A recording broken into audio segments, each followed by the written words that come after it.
Ano ba? Masama yan. Ano ka ba? Bawal lang sa atin. Malikot ang kamay. Pero pwede mang puso. Galing mo.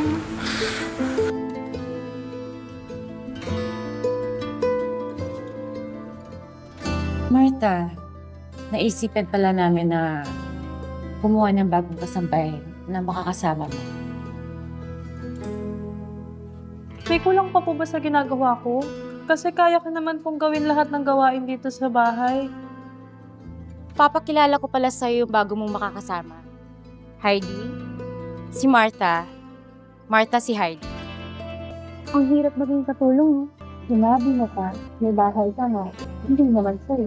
May trabaho ka nga, hindi ka naman sigurado kung hanggang kailan. Masyado ka naman nagmamadali. Mamaya niyan, magulo na yun ng amo ko, tsaka ni Martha dito.